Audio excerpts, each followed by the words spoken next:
Assalamualaikum warahmatullahi wabarakatuh. Alhamdulillah alladzi bi ni'matihi tatimmus shalihat. Segala puji bagi Allah Jalla Jalaluhu yang karena nikmatnya kebaikan-kebaikan menjadi sempurna, yang karena rahmatnya niat-niat baik hamba dapat terlaksana. Allahumma salli wa sallim wa zid wa barik wa an'im ala sayyidina wa maulana Muhammadin wa ala alihi wa ashabihi ajma'in. Ya Allah, semoga salawatmu, salam berkah dan nikmatmu senantiasa kau curahkan untuk hamba kekasihmu, untuk baginda Nabi kita Muhammad dan keluarga beliau, istri-istri beliau, putra-putri beliau, dan untuk seluruh sahabat Nabi. Semoga Allah meridai kita bersama mereka. Amma ba'd. Jamaah rahimakumullah, kembali kita berkumpul bukan untuk menikmati kopi yang dihidangkan. Alhamdulillah kita bisa minum kopi di mana kita berada. Bukan untuk menikmati kue yang disuguhkan, karena alhamdulillah kue-kue juga kita bisa dapat di banyak tempat. Tapi kita duduk bersama di sini untuk mengkaji tentang ayat-ayat yang Allah turunkan, tentang sabda-sabda Rasulullah sallallahu alaihi wasallam yang beliau sampaikan kepada para sahabatnya, agar kita memahami jalan petunjuk menuju Allah Jalla Jalaluhu. Kita perlu mengkaji. Dikarenakan apa? Dikarenakan Nabi Adam alaihissalam tatkala diturunkan dari surga bersama istrinya Hawa, ibunda kita, dan bersama iblis, Allah mengatakan wa qulna bitu ba'dukum li ba'din adu. Kalian semua turun, sebagian di antara kalian adalah musuh untuk sebagian lainnya. Walakum fil ardi mustaqar wa mata'un ilahi.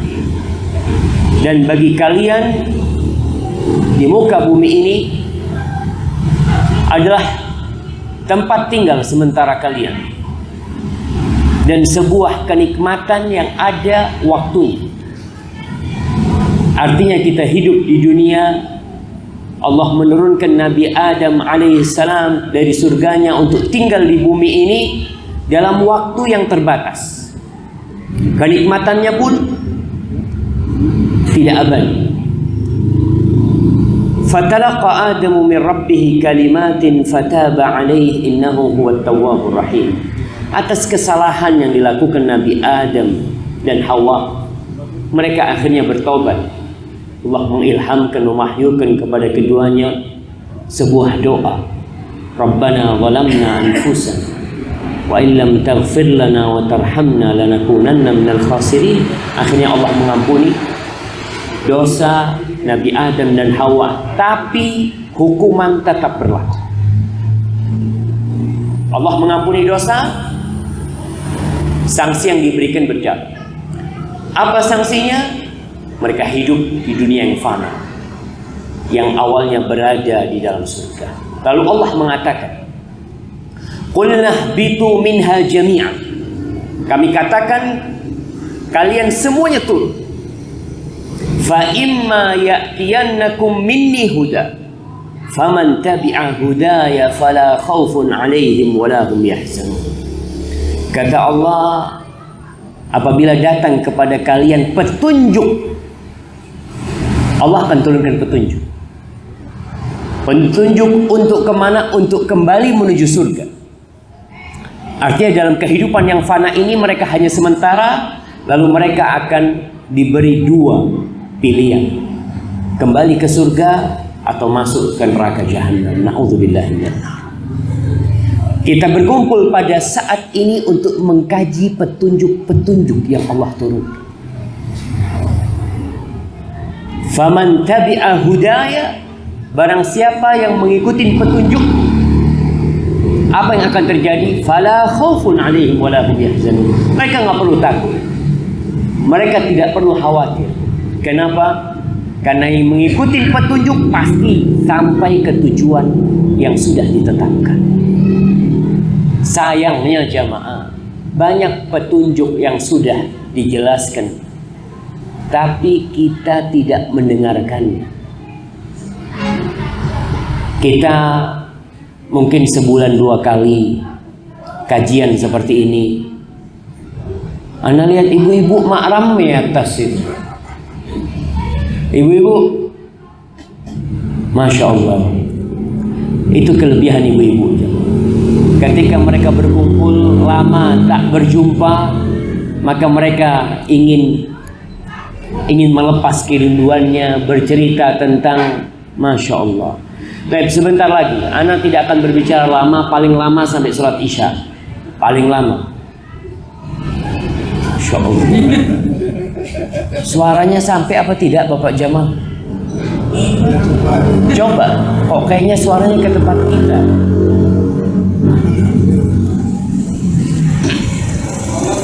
Jamaah rahimakumullah, yang akan kita bahas pada kesempatan kali ini adalah berkaitan dengan bulan Safar. Kita berada di penghujung bulan Safar. Orang-orang jahiliyah memiliki beberapa keyakinan yang tidak benar tentang bulan Safar. Yang pertama, mereka memaju mundurkan bulan Safar. Bulan Muharram kadangkala diganti Safar. Safarnya yang dibalikin. Jadi Safar pertama, baru setelah itu Muharram. Seenak mereka. Kenapa? Karena bulan haram Muharram ini adalah bulan haram. Allah sudah menentukan sejak penciptaan langit dan bumi, ada 12 bulan dalam setahun. Di antara 12 bulan itu minha arba'atun hurum. Ada 4 bulan haram. Yang pertama adalah bulan Muharram itu sendiri. Kemudian Rajab, kemudian bulan Dzulqa'dah, lalu bulan Dzulhijjah. Ada 4. Kadangkala orang-orang jahiliyah ketika mereka ingin menjadikan bulan Safar bulan haram atau bulan haram jadi bulan yang halal, mereka balik-balikin seenak mereka. Sehingga kalau kita tahu Rasulullah SAW ketika berhaji tahun ke-10 Hijriah, bulan Dzulhijjah itu sudah kembali asal. Jadi mereka berhaji itu bulan Dzulhijjah 2 tahun, bulan Muharram 2 tahun, bulan Safar 2 tahun. Jadi diputar-putar seenak mereka. Tapi tatkala Rasulullah SAW berhaji pada tahun ke-10 Hijriah, bulan Dzulhijjah sudah bulan Dzulhijjah, sudah kembali kepada asal yang Allah tentukan. Jadi tidak ada kesalahan lagi sampai hari ini.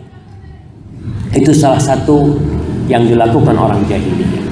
Yang kedua, mereka menganggap sial bulan Safar. Di bulan Safar ini termasuk bulan bala buat mereka, buat orang-orang jahiliyah. Tadi kita sampaikan bahwa Allah telah menurunkan petunjuknya dan kita disuruh mengikuti petunjuk yang Allah turun. Berkaitan dengan meyakini bulan Safar bulan sial, sepertinya sampai saat ini masih ada sebagian umat Islam yang beranggapan bulan Safar ini bulan sial. Mereka menganggapnya bulan sial, sehingga jarang sekali kita melihat di bulan Safar ini ada perkawinan. Kita melihat mereka bikin acara, mamanya khitanan atau apa, itu jarang sekali. Kenapa? Karena mereka meyakini bulan ini bulan sial. Dan ini sebuah keyakinan yang tidak benar. Sisa-sisa keyakinan yang ada pada masa jahiliyah. Tatkala Rasulullah SAW diutus, beliau telah mengatakan la safar. Tidak ada keyakinan bulan sial dengan bulan Safar itu. Kata-kata Safar sebagian ulama menyebutkan adalah penyakit yang ada di perut onta. Tapi dua penafsiran itu tidak bertentangan. Dua-duanya tidak diakui dalam Islam. Allah tidak menjadikan hari, Allah tidak menjadikan bulan, Allah tidak menjadikan tahun sebagai tahun buruk atau tahun baik. Semuanya baik. Ya, tergantung bagaimana kita mengisi bulan itu, tergantung bagaimana kita mengisi hari itu. Karena pada dasarnya kesialan itu karena dosa kita. Dosa itu bawa sial. Kemudian ada keyakinan, disebutkan bahwasanya di setiap tahun itu, Ana akan bacakan apa yang ditulis oleh sebagian orang di dalam buku-buku yang tidak bersandar kepada satupun ayat atau satupun hadis atau satupun penjelasan para sahabat Nabi. Mereka meyakini bahwa yanzilu fi kulli sanatin 320,000 minal baliyat. Turun pada setiap tahunnya itu 320.000 bala. 320.000 bala. Kapan turunnya? Wa kullu dzalika fi yaumil arbi'a al-akhir min Safar. Itu turunnya diyakini pada hari Rebu terakhir bulan Safar. Berarti kapan? Rebu depan. Iya kan? Rebu depan masih masuk bulan Safar. Iya. Ini ingat yang diyakini oleh sebagian orang. Fayakunu dzalikal yaum as'ad ayyamis sanah kulliha. Hari itu menjadi hari yang paling menyebalkan, paling sial sepanjang tahun. Faman shalla fi dzalikal yaum 4 rakaat. Barang siapa yang sholat pada hari itu 4 rakaat, yaqra'u fi kulli rak'atin fatihatal kitab marrah. Setiap rakaat dia baca surat Al-Fatihah. Kemudian membaca surat Al-Kautsar sebanyak 17 kali dalam setiap rakaat. Dan surat Al-Ikhlas sebanyak 15 kali. Dan qul a'udzu birabbil falaq, qul a'udzu birabbin nas 1 kali. Kemudian setelah salam dia berdoa dengan doa yang telah mereka bikin. Maka Allah akan menjaganya dengan karomah darinya dari segala kesialan, dari segala bala yang turun pada hari itu. Dan tidak akan ada bala yang menyentuh dia pada tahun itu. Lalu disebutkan doanya, Allahumma ya syadidal quwwah wa ya syadidal mihal. Jamaah rahimakumullah. Kita perlu bertanya, apakah yang baru saja ana sebutkan ini itu termasuk petunjuk dari Allah yang Allah turunkan sehingga kita mengikutinya atau tidak? Maka kita perlu mengkaji. Kalau ternyata Allah tidak pernah menyebutkan, Rasulullah SAW juga tidak pernah menjelaskan, bahkan para sahabatnya juga tidak. Yang ada malah yang kebalikannya. Rasulullah SAW mengatakan la safar, tidak ada keyakinan sial dengan bulan Safar. Sehingga kita mau mulai usaha di bulan Safar, kita mau menikahkan anak kita di bulan Safar, kita mau melakukan apa saja di bulan Safar, tafadhol. Karena Allah tidak menjadikan satu hari, satu waktu, satu bulan sebagai tempat sial. Pembahasan yang lebih luas tentang kesialan ini biasanya dibahas oleh para ulama dalam babut tatoyur. Bab tatoyur. Tatoyur itu dari asal kata toir, burung. Karena dulu orang meyakini sial itu dengan burung. Ada burung gagak lewat, wah, aduh, ono sing mati. Ana masih ingat ketika SD, malam-malam itu ada suara burung. Kata orang kampung, akan datang kematian. Entah siapa yang mati malam itu, alhamdulillah besoknya burungnya yang mati. Betul, bukan orang yang mati tapi burungnya yang mati. Allah tidak menjadikan kesialan di hari. Allah tidak menjadikan kesialan di tanggal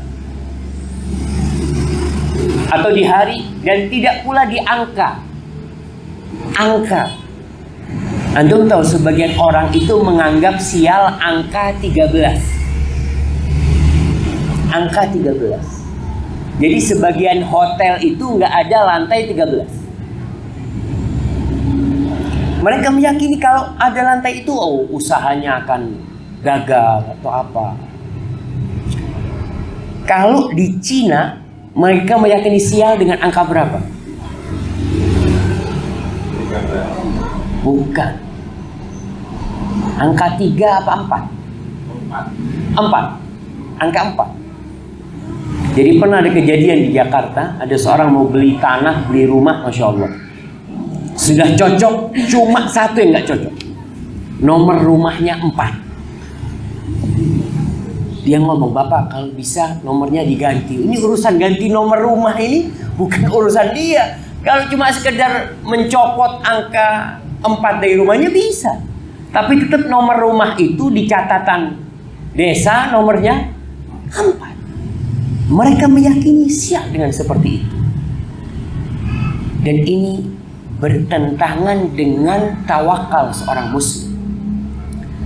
Dalam sebuah hadis, tatkala Rasul sallallahu alaihi wasallam ditampakkan kepadanya penghuni mahsyar,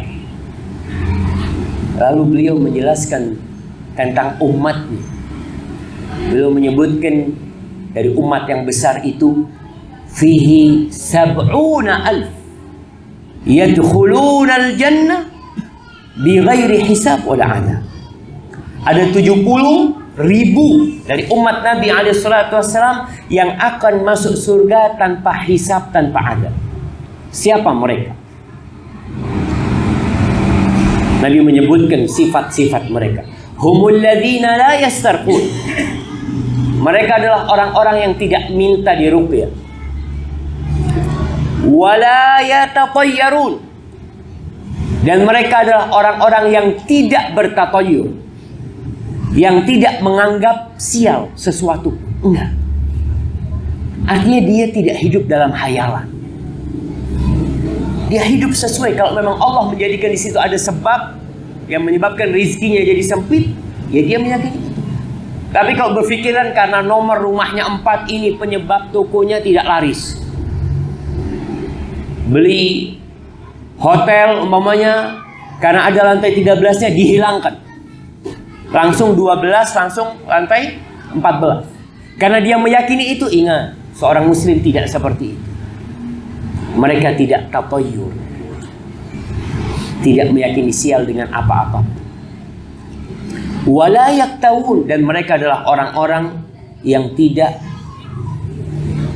berobat dengan kain. Kain itu besi panas yang ditaruh di beberapa titik di tubuh orang. Kemudian yang keempat, wa ala rabbihim yatawakkalun. Mereka adalah orang yang bertawakal kepada Allah, menyerahkan semuanya kepada Allah Jalla Jalaluhu. Seorang muslim sejatinya harus bertawakal. Arti tawakal adalah as-siqatu billah, yakin sama Allah. Bukan cuma yakin. Yang kedua, dia harus menyandarkan semuanya kepada Allah Jalla Jalaluhu. Maka kembali kepada pembahasan pertama tentang bulan Safar ini, maka tidak ada kesialan di bulan Safar. Kalau orang hidupnya sial, maka dia harus kembali kepada Allah dengan bertobat. Kesialan itu karena dosa-dosa yang dia lakukan, karena kemaksiatan yang dia perbuat.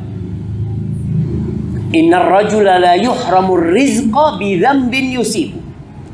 Dalam sebuah hadis disebutkan, sesungguhnya seorang benar-benar dihalangi dari rizkinya disebabkan dosa yang dia lakukan. Kalau kita umpamanya berangkat pada hari Selasa, tahu-tahu ditabrak. Ada yang berkeyakinan kalau hari Selasa nggak boleh mijet. Iya, banyak. Apakah benar memang Allah menjadikan hari Selasa hari baru? Kalau benar kita harus yakini. Kita harus yakini. Karena kita ingin mengikuti petunjuk yang Allah turunkan. Tapi kalau tidak, jangan diyakini. Karena ada orang-orang yang tidak mau menikahkan umpamanya ketika ya berkaitan dengan tanggal kelahiran menantunya. Oh, ini nggak cocok, ini kayaknya cerai kalau gini caranya. Seperti itu. Kalau tidak, jangan. Jangan sampai kita membuat keyakinan yang ternyata keyakinan itu salah. Hanya warisan. Ya Ustaz, bagaimana Ustaz? Ini udah dari dulu kayak gini. Ya kalau dari dulu seperti ini, Islam itu tidak menentang tradisi. Selama tidak bertentangan dengan syariat, kita ikuti. Tapi kalau sudah syaratnya, urusannya adalah akidah keyakinan, maka jangan. Kembali, kita menolak bala dengan cara apa? Yang bala itu bisa turun kapan saja. Yang bala itu bisa turun di hari Jumat. Bala itu bisa turun di hari Kamis. Bisa turun di hari Ahad. Kapan saja bala itu bisa turun. Bagaimana kita menolak bala itu? Kata Rasul sallallahu alaihi wasallam, la yaruddul qada'a illa du'a wala yazidu fil umri illa bir. Tidak ada yang bisa menolak takdir itu kecuali doa. Minta sama Allah Subhanahu wa taala. Terus berdoa. Insyaallah Allah akan menjaga kita, keluarga kita dari segala petaka. Dan tidak ada yang menambah umur kecuali bir. Kita berbakti sama orang tua. Kita menjaga silaturahim kita. Sebab-sebab yang sudah ditentukan oleh Allah, itu yang kita ikuti. Orang kepingin punya anak, ya menikah.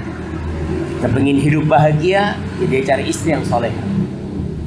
Orang ingin usahanya lancar, ya dia berikhtiar dan berusaha. Dan terus berdoa. Dan jangan sampai lagi kita meyakini kesialan atau tanda sial dengan binatang, dengan burung, dengan suara, dengan yang macam-macam. Selama Allah tidak menentukannya, maka kita tidak boleh meyakininya. Hadza wallahu a'lam bishawab. Itu yang bisa kita kaji pada kesempatan kali ini. Sejatinya masih banyak pembahasan tentang tatayur, tentang beranggapan sial. Tapi karena waktu tidak memungkinkan, mudah-mudahan kita bisa lanjutkan pembahasan ini pada pertemuan-pertemuan yang akan datang. Wassallallahu ala nabiyyina Muhammadin wa ala alihi wasallam. Mungkin kalau ada pertanyaan, kami persilahkan. Nah,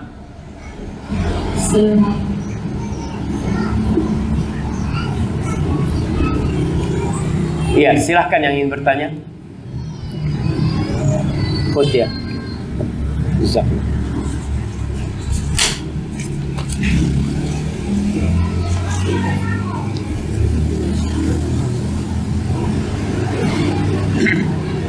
Nah, ini ada pertanyaan. Ustaz mau tanya, bentuk akidah Rasulullah sallallahu alaihi wasallam yang perlu diteladani. Ya, ini pembahasan yang membutuhkan berbulan-bulan, bertahun-tahun mengkajinya. Kalau kita berbicara tentang bentuk akidah Rasulullah sallallahu alaihi wasallam yang perlu diteladani adalah Al-Qur'anul Karim. Kita perlu membahas isi Al-Qur'an dari awal sampai akhir. Tapi secara ringkas, bentuk akidah yang perlu diteladani dari Rasulullah SAW adalah yang pertama rukun Islam, rukun iman, dan rukun ihsan. Bagaimana kita meyakini dan menjalankan rukun Islam yang 5? Bagaimana kita meyakini rukun iman yang 6? Bagaimana kita berusaha untuk menggapai ihsan, menyembah Allah, beribadah kepada Allah seakan-akan melihat Allah. Kalau tidak bisa, maka ketahuilah Allah melihat kita. Jadi itulah keyakinan-keyakinan atau akidah Rasulullah SAW yang perlu kita pelajari. Intinya, tatkala kita mendapatkan keyakinan di keluarga kita, kita perlu bertanya, apakah keyakinan ini diyakini oleh Rasul SAW atau tidak? Kalau ternyata tidak, maka kita tidak boleh meyakini. Karena terus terang,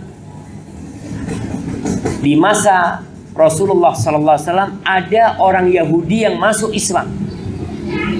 Tapi orang Yahudi ini karena bertahun-tahun hidup dalam agama Yahudi, hidup dalam aturan orang Yahudi, sehingga masih ada keyakinan-keyakinan di agama Yahudi yang menempel di dirinya, yang susah meninggalkan.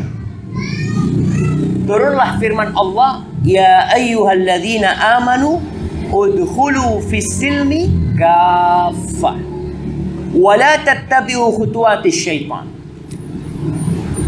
Kata Allah, wahai orang-orang yang beriman, masuklah kalian ke dalam Islam secara kafah. Bayangkan, ini orang sudah beriman disuruh masuk Islam secara kafah. Karena tadi ternyata orang Yahudi itu yang masuk Islam pada masa itu, mereka meyakini hari Sabtu itu termasuk hari yang haram bekerja. Yaumus Sabt. Memang di agama Yahudi seperti itu. Hari Sabtu nggak boleh mereka kerja, nggak boleh mereka berburu ikan pada hari Sabtu. Ketika orang-orang Yahudi masuk Islam, dalam Islam nggak ada tuh keyakinan itu. Maka berat buat dia untuk bekerja di hari Sabtu. Karena masih, udah enak gitu ya, meninggalkan tradisi yang bertahun-tahun. Tapi harus ditinggalkan. Karena itu tuntutan masuk Islam secara kafah. Maka kiranya seperti itu. Nah. Oh, ini ada 2 pertanyaan. Bagaimana sebenarnya hukum ruqyah? Katanya termasuk 70.000 yang tidak masuk surga tanpa hisab. Kalau kita minta ruqyah, tidak boleh apa harus ruqyah mandiri. Kalau kita minta tolong meruqyahkan saudara yang punya keris-keris kuno, boleh tidak? Jadi jamaah, sejatinya kalau kita berbicara ruqyah itu salah satu pengobatan yang diajarkan oleh Rasulullah SAW. Bahkan Nabi menyuruh para sahabat untuk memberikan manfaat kepada orang lain. Salah satunya dengan ruqyah. Man istata'a yanfa'a akhahu falyaf'al. Yang bermasalah adalah meminta diruqyah. Kalau meruqyah sesuai dengan yang diajarkan oleh Nabi SAW, tidak menyimpang boleh. Tapi minta diruqyah, ini yang jadi pembahasan para ulama. Karena dalam hadis yang tadi disebutkan 70.000 yang masuk hisab, masuk surga tanpa hisab, tanpa adab, mereka tidak minta diruqyah. Terus bagaimana? Apa maksudnya tidak minta diruqyah? Ada yang berpendapat tidak minta diruqyah sama sekali. Tapi pendapat Syekh bin Baz rahmatullah alaih, beliau mengatakan orang ini tidak minta diruqyah. Bukan berarti tidak boleh minta diruqyah. Beliau menjelaskan boleh minta diruqyah ketika dibutuhkan dan dia tidak bisa meruqyah dirinya sendiri.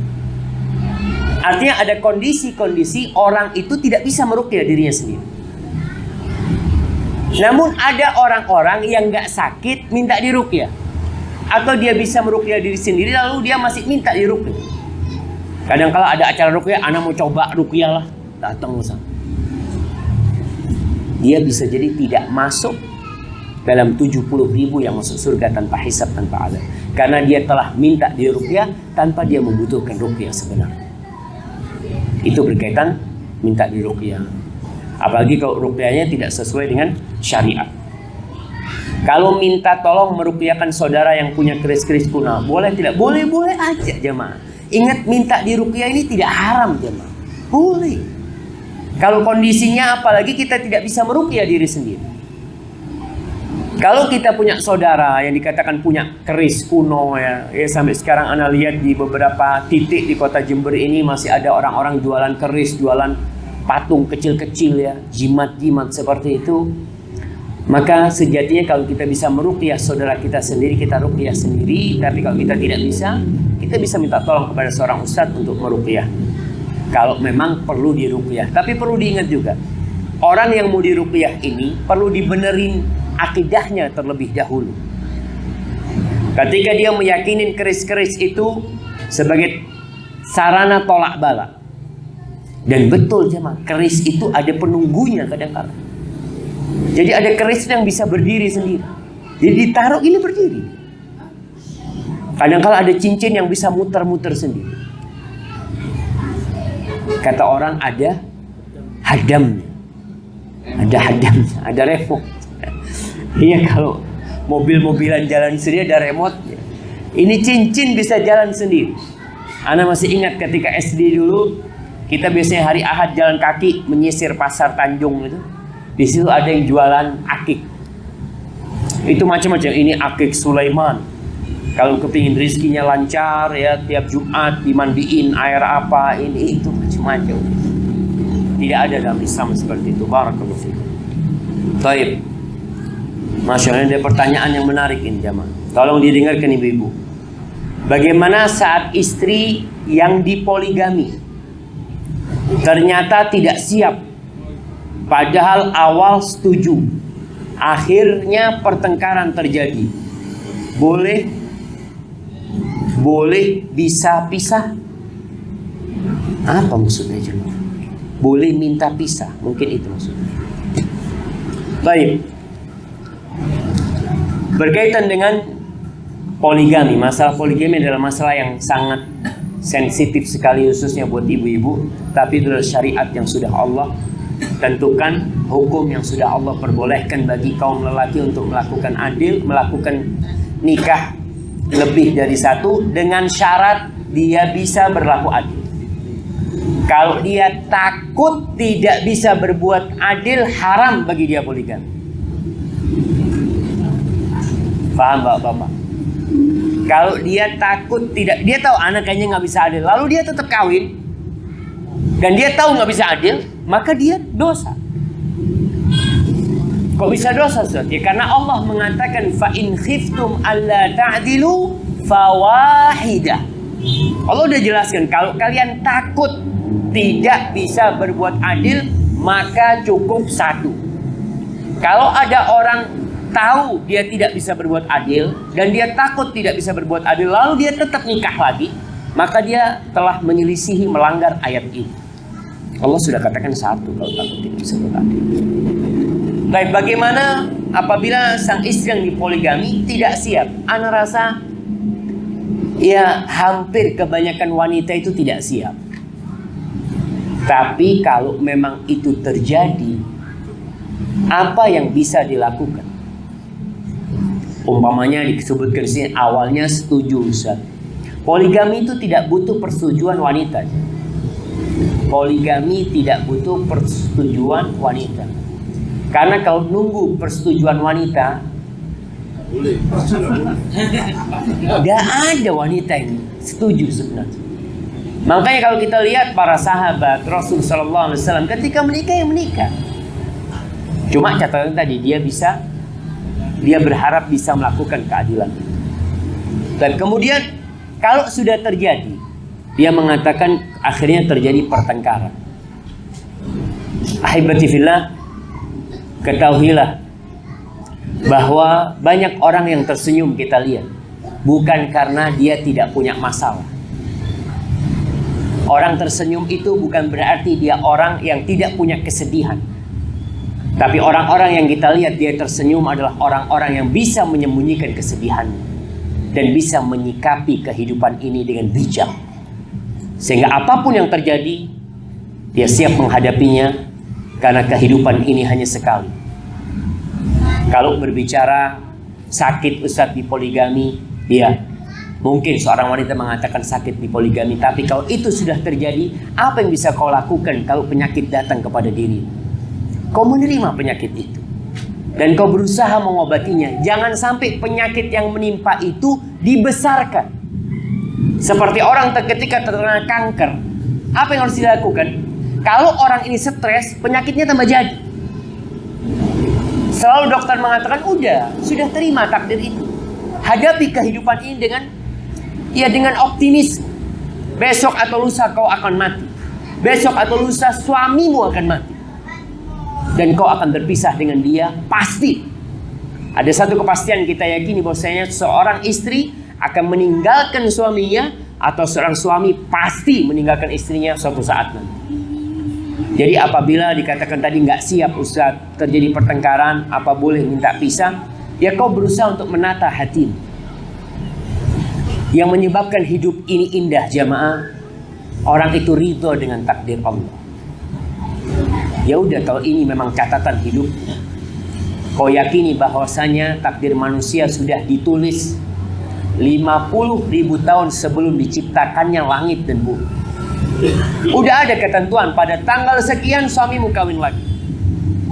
Apa sikapmu? Kau bisa menolak,